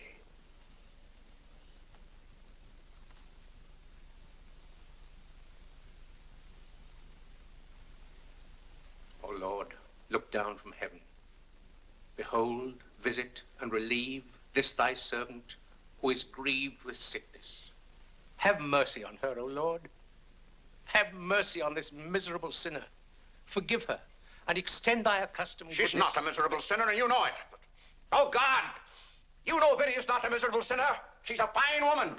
She shouldn't be made to suffer. It's got to stop, I tell you. It's got to stop. Have mercy, I say. Have mercy, I tell you. What's the matter, Claire? What's wrong? Vinnie. Vinnie, what are you doing down here? You shouldn't be out of bed. You get right back upstairs. I heard you call. Do you need me? Vinnie, I know now how much I need you. Get well, Vinnie. I'll be baptized. I promise. I'll be baptized. You will? I'll do anything. Oh, Claire. We'll go to Europe, just we two. You won't have to worry about the children or the household accounts. Or... Vinnie.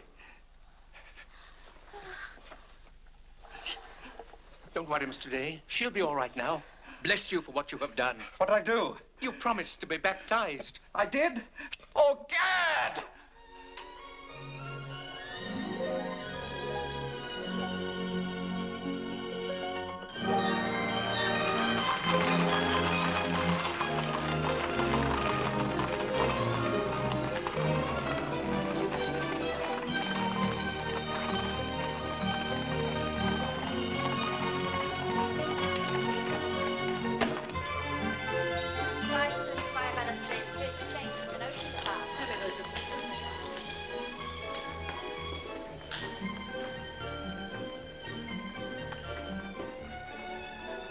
Isn't it drafty here, Mother?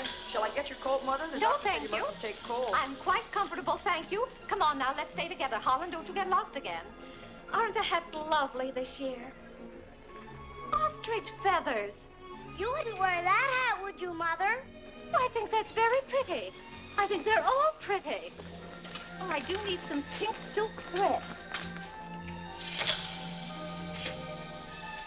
Oh, isn't this applique beautiful? Just arrived from Paris, madam. It's charming. What are you looking for, Mother? Oh, I'm just shopping.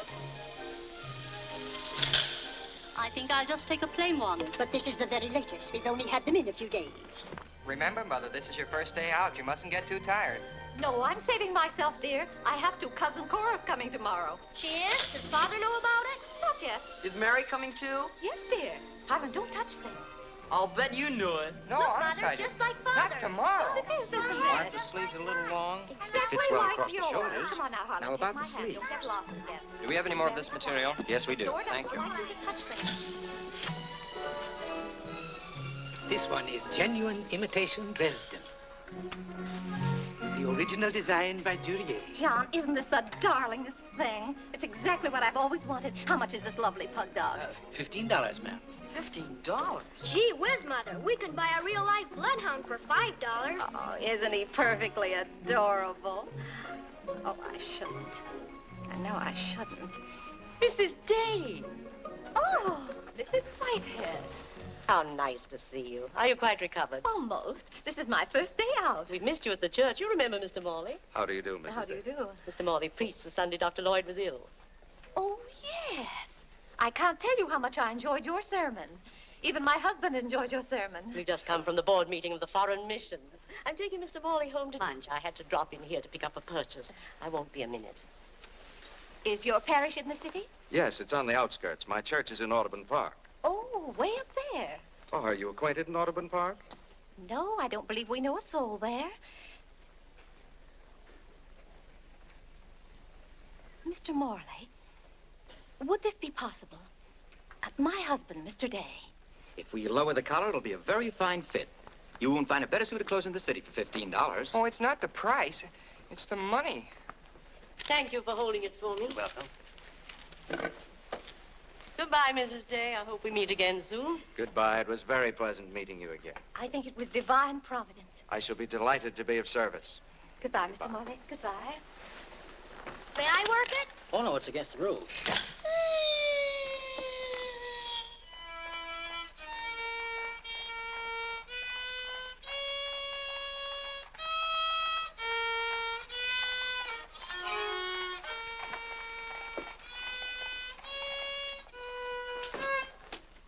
Hello.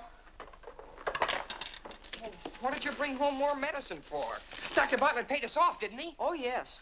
Oh, Jiminy, you scared me.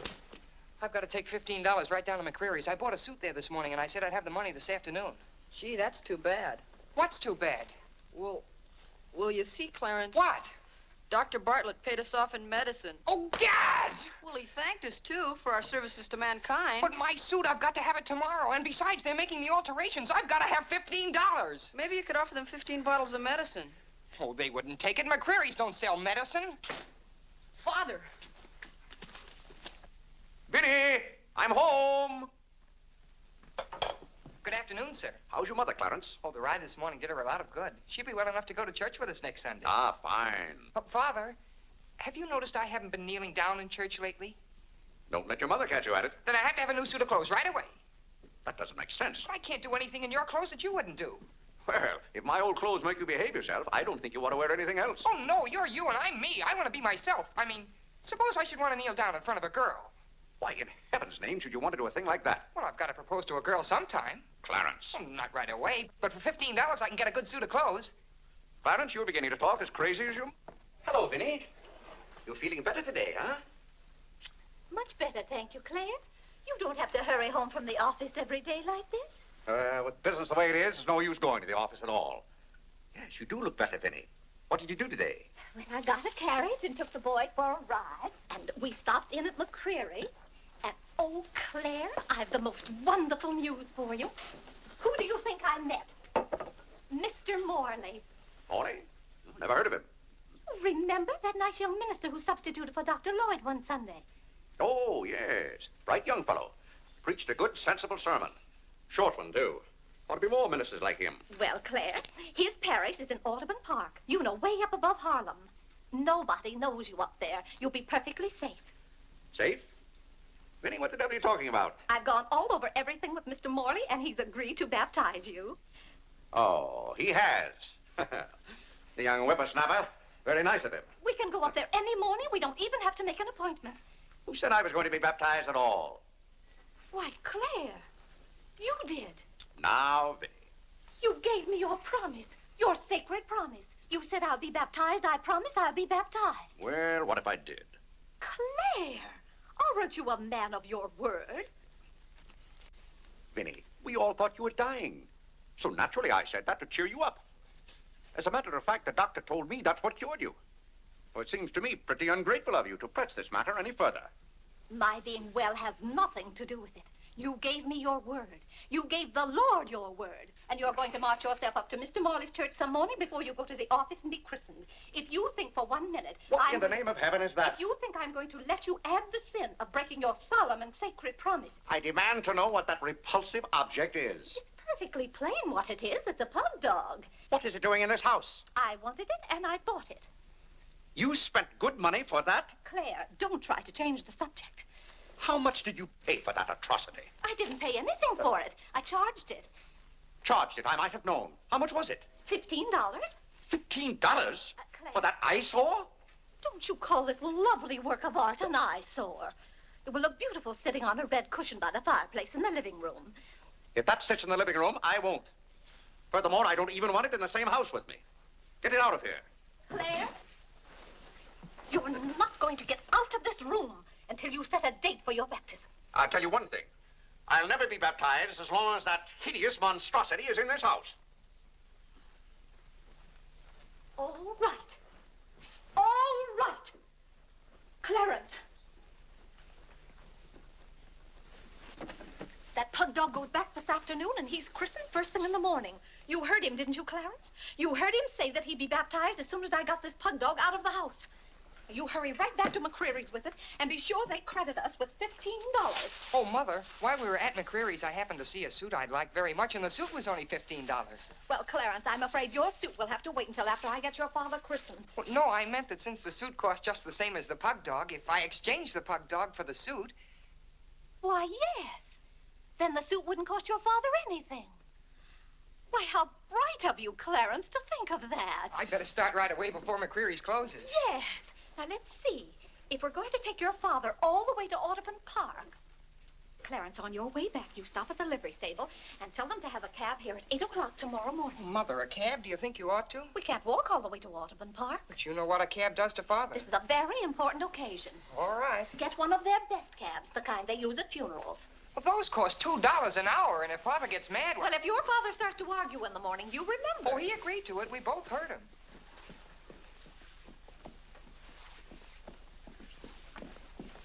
I hope you notice Clarence is returning the pug dog. Well, that's a sign you're getting your faculties back. Don't dawdle, Clarence.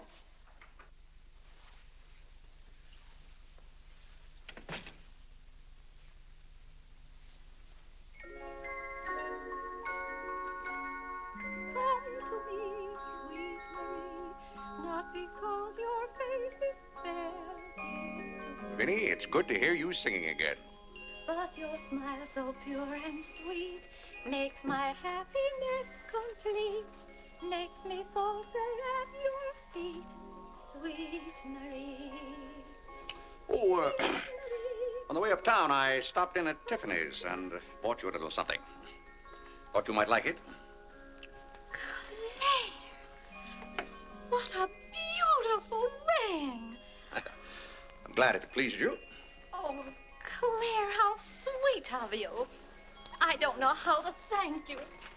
Well, it's thanks enough for me just to have you up and around again. You know, when you're ill, Vinnie, this house is like a tomb. There's no excitement. That's the loveliest ring you ever bought me. Now that I have this, you needn't buy me any more rings. Well, if you don't want any more... What I'd really like now is a nice diamond necklace. Vinnie, Do you know how much a diamond necklace costs? Yes, I know, Claire, but don't you see, you're giving me this shows I mean a little something to you. Now, a diamond necklace. Good heaven. If you don't know by this time how I feel about you. Well, we've been married for 20 years, and I've loved you every minute of it. What did you say, Claire? I said we've been married for 20 years, and I've loved you every minute of it. But if I have to buy out jewelry stores to prove it, if I haven't shown it to you in my words and actions, I might as well... Well, what have I done now? It's all right, Claire. I'm just so happy. Happy? You said you loved me. And this beautiful ring, that's something else I didn't expect. Oh, Claire, I love surprises. But that's another thing I've never understood about you, Vinnie. Now, I like to know what to expect. Then I'm prepared to meet it. Yes, I know, Claire, but life would be pretty dull if we always knew what was coming. Well, it's certainly not dull around here. In this house, you never know what's going to hit you tomorrow.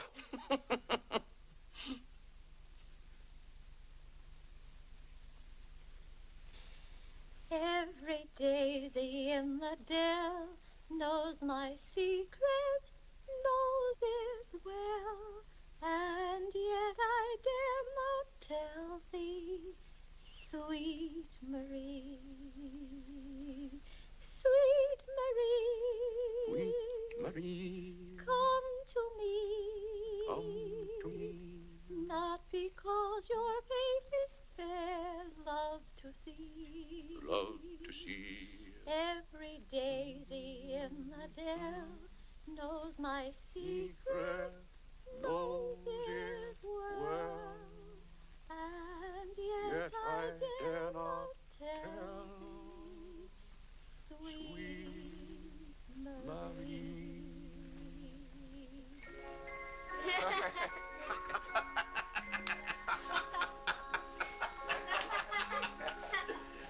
Well, then, Harlan, the very... Who are you? What's your name? Margaret, sir. Can't be Margaret. We've got one Margaret in the house. At home, they call me Maggie, sir. All right, Maggie. If her name's Margaret, that's a good sign. Maybe she'll stay a while. Do you know, boys, your mother used to be just the same about cooks as she is about maids. Never could keep them for some reason. Well, one day about 14 years ago. Yes, it was right after you were born, John. My, you were a homely baby. Thank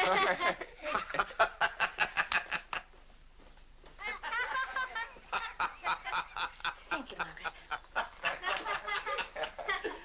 Good morning, boys. Good morning, Mother. Good morning, Mother. Good morning, Claire. Morning, Vinnie. Why, you look as though you were dressed for a wedding. Do I, dear? Yes. Have a good night? Yes, thank you, Claire. Sit down, Vinnie. Sit down, boys. Oh, thank you, Clarence.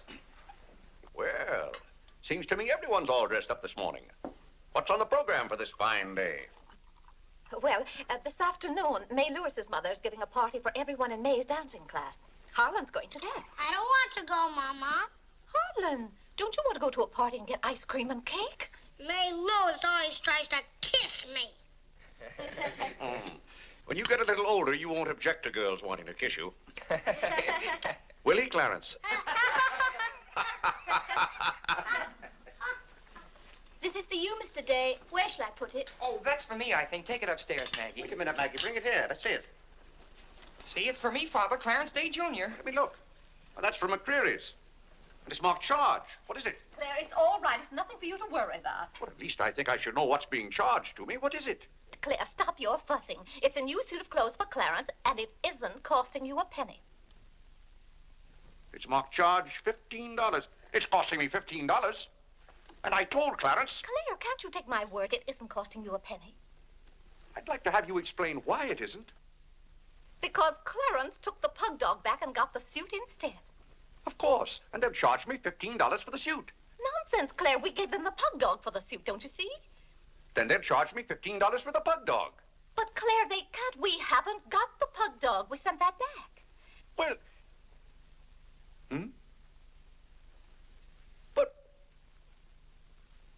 Well, now, wait a minute, Vinnie. The suit... There's something wrong with your reasoning. Well, Claire, I'm surprised at you when you're supposed to be so good at figures. That's perfectly clear to me. Vinnie, they're going to charge me for one thing or the other. Don't you let them.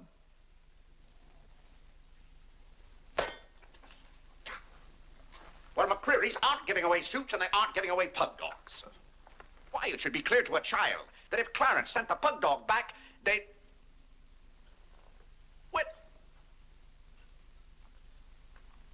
I will not have that botanical freak in this room. John, have you been going around this town selling medicine? Yes, Mother. Dog medicine? No, Mother, not dog medicine. This letter from Mrs. Sprague says you sold her a bottle of this medicine and that her little boy gave some of it to their dog and it killed him. Now she wants $10 from us for a new dog. Here, let me see that letter. Well, he shouldn't have given it to a dog. It's for humans. Why, it's Bartlett's beneficent balm made from a secret formula. Have you been going around among our friends and neighbors selling some patent nostrum? But it's good medicine, Father. I can prove that by Mother. Vinnie, what do you know about this? Well, nothing, Claire. But I'm sure John didn't... No, I mean that day Mother was... That's enough. You're going to every house where you sold a bottle of that concoction and buy it all back. But it's $1 a bottle. I don't care how much it is. Here, I'll give you the money now. How many bottles did you sell? 128. 128? Claire, I always told you John would make a good businessman. Young man, you'll have to come down to my office with me. I'll give you the money to buy back that medicine. $128. And $10 more for Mrs. Sprague's dog. That's $138. Thank you, Vinnie. But it's all coming out of your allowance. That means that you'll not get another penny until the whole $138 is paid up. I'll be 21 years old. Oh, Gad! What's the matter, Claire? What's wrong?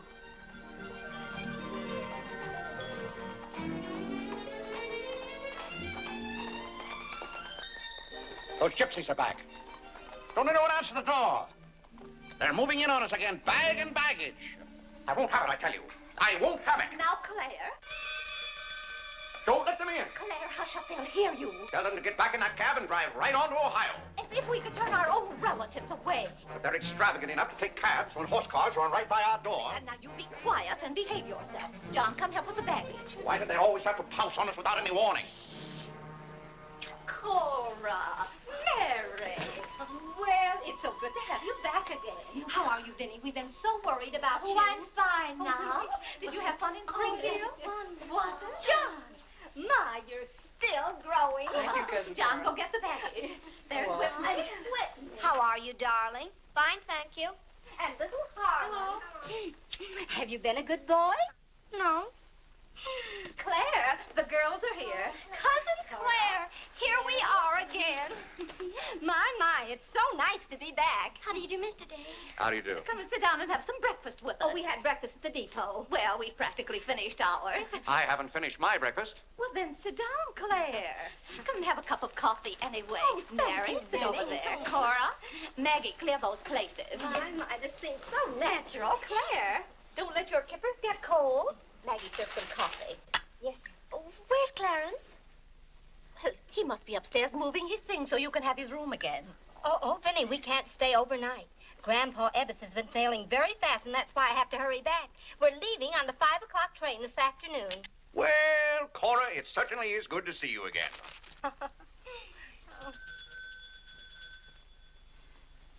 Well, who can that be? Well, this time it can't be another special delivery letter for Clarence. While you were in Springfield, our postman was kept pretty busy. It's the cab, ma'am. Cab? What cab? The cab that's to take us to Audubon Park. Oh? Who's going to Audubon Park? We all are. Cora, the most wonderful thing has happened. Claire is going to be baptized this morning. Vinnie, what are you saying?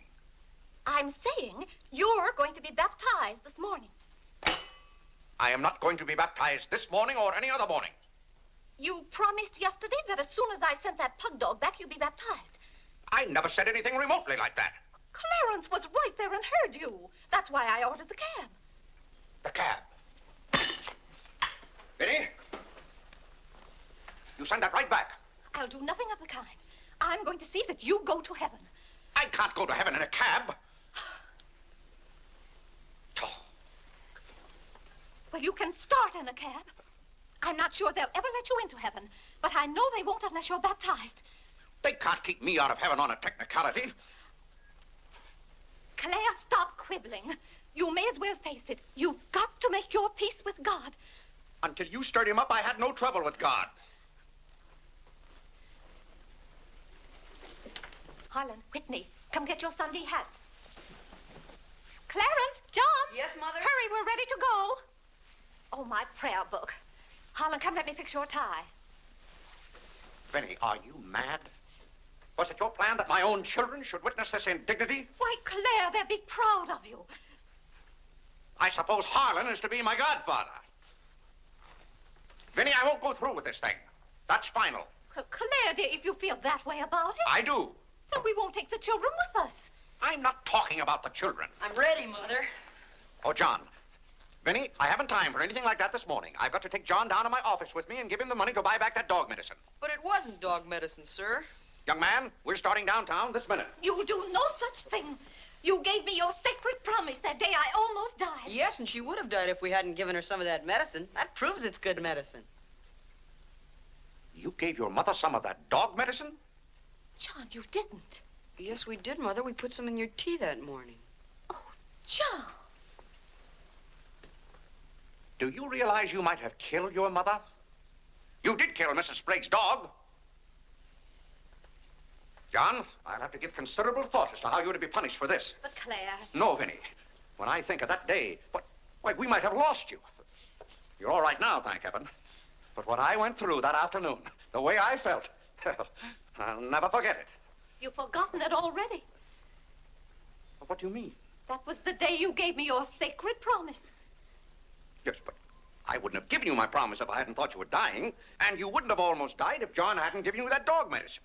Don't you see? Well, the whole thing is illegal. Suppose I had died. It wouldn't make any difference to you. You don't care whether we meet in heaven or not. You don't care whether you ever see me and the children again. Now, Vinnie, you're not being fair to me. It's all right, Claire. If you don't love us enough, there's nothing we can do about it. But that has nothing to do with it. I love my family as much as any man. All my life, I've struggled and worked just to... Gad, there's that cab. Vinnie, you're not well enough to go all the way to Audubon. Oh, I'm well enough if we ride. But that trip would take all morning. And those cabs cost $1 an hour. This is one of their best cabs. This costs $2 an hour. Well, then why aren't you ready? Get your hat on. Oh, tarnation! Hallelujah! Amen! Young lady, if it hadn't been for you, no one would have known whether I was baptized or not.